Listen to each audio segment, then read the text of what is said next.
Frères et sœurs, Shalom. En célébrant aujourd'hui le 16e dimanche du temps ordinaire de l'année liturgique A, il y a un certain nombre de choses que nous devons comprendre. Et ainsi, les lectures d'aujourd'hui qui nous sont proposées, évidemment, du livre de la sagesse, mais aussi de l'évangile de Saint Matthieu, nous font réfléchir sur une réalité quotidienne.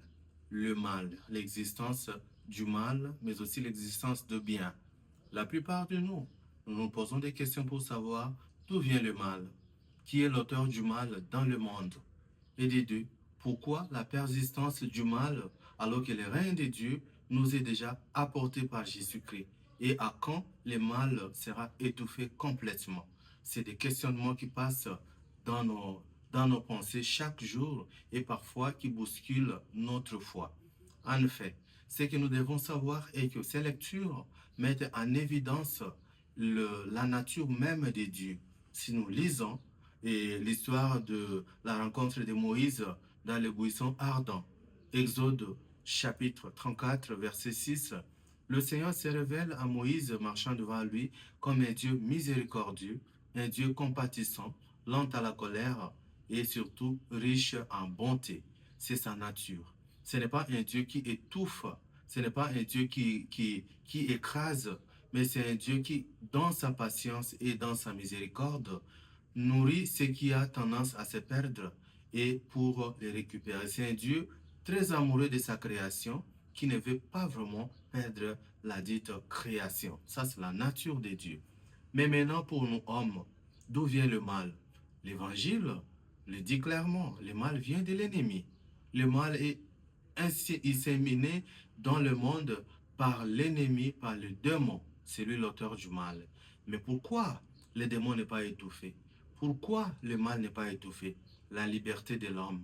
L'usage désordonné de la liberté selon Saint Augustin, c'est ce qui conduit au péché, et ce mal, et ce péché, c'est le mal, c'est ce que nous appelons mal. Et ainsi, pour s'affranchir, Dieu n'est pas un Dieu qui étouffe, un Dieu police, c'est un Dieu patient.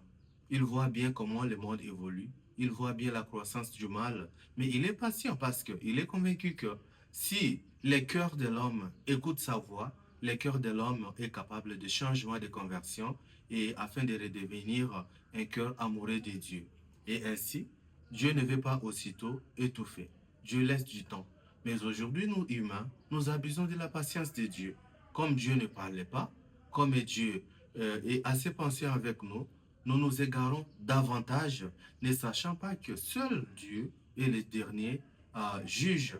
C'est lui le juge le plus dernier qui va faire la part des choses, qui va séparer le mal du bien. Et ainsi, nous devons en être reconnaissants, nous devons en être conscients. Mais aussi, autre chose aujourd'hui, c'est notre attitude envers nos frères et sœurs.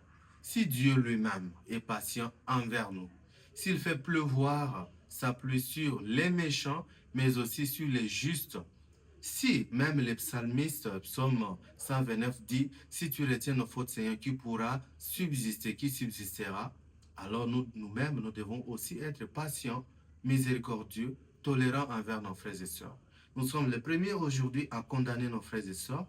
Nous sommes les premiers aujourd'hui à tuer nos frères et sœurs vivants à travers nos jugements, à travers nos critiques très négatives, à travers notre exclusion sociale, d'autant plus que nos frères tombent parfois dans des fautes, dans des péchés. Mais nous devons les aider à se relever. C'est ça le travail de Dieu. Il nous laisse le temps, il veut que le fumier puisse travailler en nous pour que nous redevenions de bonnes personnes. Prions aujourd'hui pour deux choses, afin que nous n'abusions pas de la miséricorde de Dieu, mais que nous prenions cette patience comme une occasion, une opportunité, une occasion d'or pour le changement, pour la conversion, mais aussi que nous-mêmes, nous soyons aussi tolérants, miséricordieux et compatissants envers nos frères et sœurs, ne pas être très hâtifs, très rapides à les condamner, à les juger. Dieu seul est le juge le plus dernier qui pourra rendre à chacun selon ses œuvres.